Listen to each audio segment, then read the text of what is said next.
High Counselor Nixara flicked through the holographic displays with growing irritation, their crystalline appendages chiming softly against the control panel. Another border world review, another tedious day in the Great Chamber of the Galactic Federation. Next candidate for evaluation Sol 3, designation Earth, the AI announced.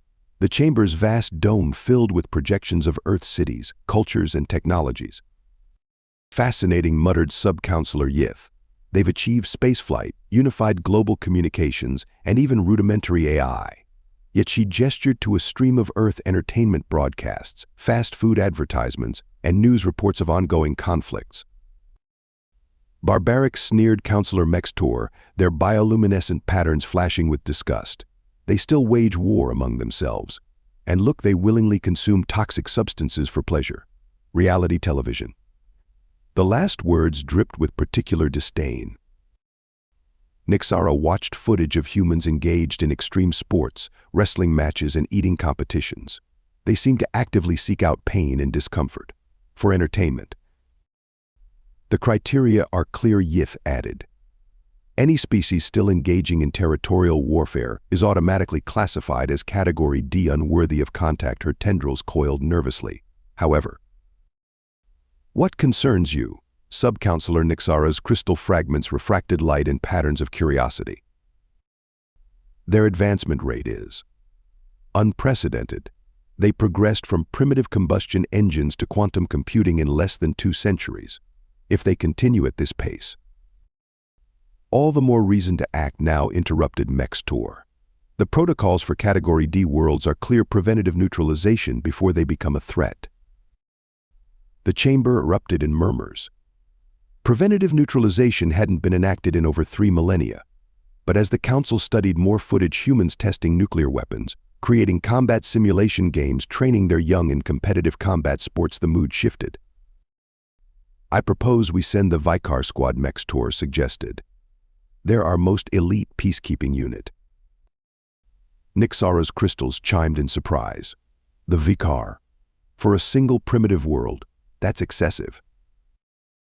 The Vicar are currently unchallenged. A simple mission will maintain their edge. Mextor displayed the squad's capabilities: unbeatable in psychic combat, regenerative healing, energy shields that could withstand plasma weapons. 5 warriors will be more than sufficient. The vote was quick, clinical. Earth's fate decided in minutes by beings who had never set foot on its soil or breathed its air. As the Vicar Squad prepared for departure, Sub-Counselor Yith approached their commander. The humans have a saying, she said quietly. Something about judging books by their covers. Commander Vicar's metallic scales gleamed as they laughed. Primitive metaphors from a primitive species. We'll have this world neutralized within 1 planetary rotation. The ship departed, its quantum drives tearing a hole in space-time. Behind them, the Council chambers returned to routine matters, Earth already forgotten. None of them noticed the human broadcasting they'd intercepted was decades old. None of them questioned why their most recent scans of Earth's military capabilities were heavily redacted. And none of them realized they had just made the biggest mistake in galactic history. The Vicar Squad's ship touched down in a clearing just outside Whitefish, Montana, under the cover of a moonless night. Commander Vicar's scales rippled with amusement as their sensors detected the nearest settlement. Primitive dwellings, scattered heat signatures, no energy shields or quantum barriers. They gestured to their psychic specialist. Mindweaver, scan for defensive positions. Mindweaver's crystalline headpiece pulsed as they reached out, and immediately recoiled with a shriek. The minds there. They're chaos. Every human consciousness is a tornado of contradictions. Desire and fear, love and hate, all swirling together. I can't lock onto any single thought pattern. Impossible, Vicar snapped. They're primitives. Push harder. In a small ranch house 2 miles away, Vietnam veteran Jim Cooper sat bolt upright in bed, his old combat instincts screaming. Something felt wrong. The kind of wrong he hadn't felt since the Tet Offensive. He reached for his phone, sending a pre-arranged signal to the local militia he helped train. Just paranoia, probably. But you didn't survive 2 tours by ignoring your gut. Back at the landing site, The Vikar's tactical officer spotted movement. Local fauna they reported dismissively, targeting a heat signature with their plasma rifle. The shot illuminated the night and missed completely as the deer dropped and rolled with decidedly UN animal-like precision. The return fire came not from energy weapons, but crude chemical propellants. Bullets, primitive lead projectiles, the Vikar's personal shields, had never been calibrated for ripped through their defenses like they weren't even there. Impossible, Vikar roared as their shield expert collapsed, purple blood seeping from multiple wounds. Regenerate. The projectiles, they're still inside me, the shield expert gasped. Can't regenerate with foreign objects in the wounds.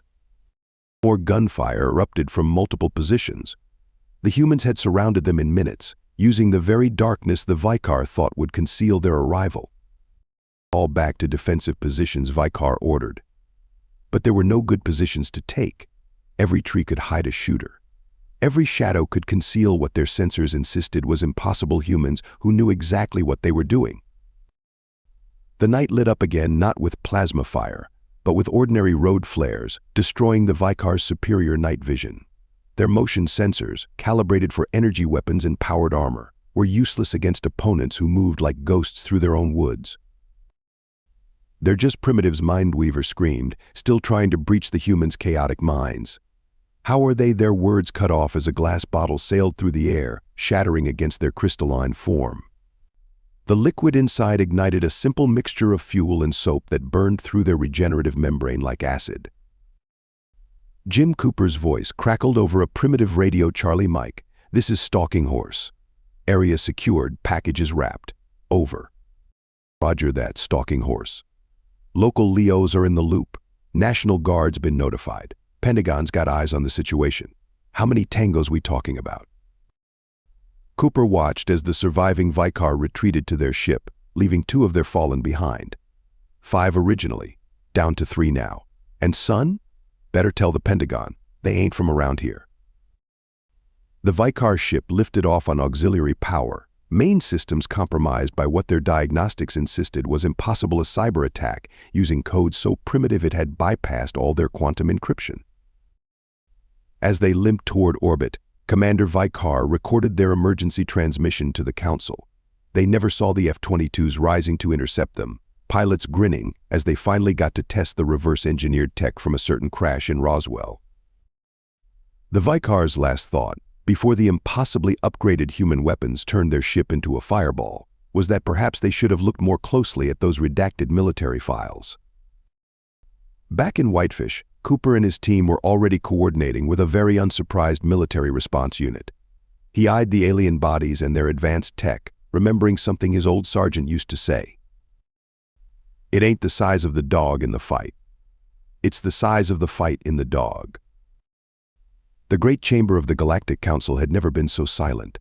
The emergency transmission from Commander Vikar played again, their usually commanding voice now trembling. ... Shields useless. Weapons we've never seen. They were waiting for us. They knew. The transmission dissolved into static, replaced by footage from Earth's media satellites. Dozens of nations were mobilizing forces with practiced precision. Military units deployed not in panic, but with the smooth efficiency of a plan long rehearsed. "Impossible mechs," Tor whispered, their bioluminescence dim with shock. Their technology was primitive, their society disorganized. We saw what they wanted us to see." Sub-Counselor Yith's tendrils writhed in agitation. The redacted files, the outdated broadcasts, we weren't observing them. They were screening us. New data flooded the chamber's holographic displays. Humans had already reverse-engineered the fallen Vikar's technology. Teams of engineers worked with salvaged alien metals, while programmers unraveled quantum encryption using solutions so unorthodox they bordered on brilliant madness. "How are they advancing so quickly?" demanded High Counselor Nixara. "Because they're not advancing," Yith realized, horror dawning. "They're just finally showing us what they already had." The chamber's AI interrupted incoming transmission from Sol 3. The holoscreens filled with a unified broadcast from Earth's combined military command. The human speaker wore no elaborate uniform or regalia, just a simple business suit and an unsettling smile. "Members of the Galactic Council. She began, "We hope you enjoyed our little demonstration. We've spent decades preparing for first contact, monitoring your communications, and studying your capabilities. We knew you were out there. We knew you were watching. And we knew your protocols would eventually lead you to underestimate us." She gestured, and the screen split to show human scientists upgrading the captured Vicar technology. "Your regenerative tech will revolutionize our medicine. Your quantum computing. Well, we've already improved it. Turns out computer systems work better when you don't limit yourself to binary thinking." The council watched in stunned silence as humans demonstrated weapons that shouldn't have been possible, shields that improved on Vicar designs, and ships that incorporated technologies Earth supposedly didn't possess. "We're transmitting this message using your own quantum network, the one you thought we couldn't access. Consider it our application for Federation membership." Her smile widened. "Unless, of course, you'd prefer to send another neutralization squad." Nervous murmurs filled the chamber. The human continued, "We're willing to overlook this unfortunate first contact incident. Humanity is ready to join galactic society as equals, not subjects. We bring with us innovation, adaptability, and a unique perspective on problem solving that your Federation clearly needs." She paused, her expression hardening just slightly. "But first, a word of advice: next time you discover a new species, try knocking on the front door. You never know what they're hiding in the garage." The transmission ended. For several long moments, nobody spoke. Finally, Sub-Counselor Yith broke the silence. "I moved to fast-track Earth's Federation membership." Seconded Mextor said quickly, their bioluminescence patterns showing clear fear. "The motion is unanimous," declared Nixara. They stared at the final image from Earth, a human child playing with a small device that, impossibly, appeared to be an improved version of their own quantum computers. "Update the protocols," they added quietly. "Classification for Earth category: approach with caution." As the council chambers emptied, the AI noted a sudden surge in membership applications from previously hesitant species. It seemed the galaxy had learned an important lesson. Never judge a species by their reality TV. And never, ever, underestimate humans. Thank you so much for listening to this story. I hope you loved it. Please remember to subscribe if you did like it so you can see more videos like this. And please give us a like and a comment too. I'll see you in the next one.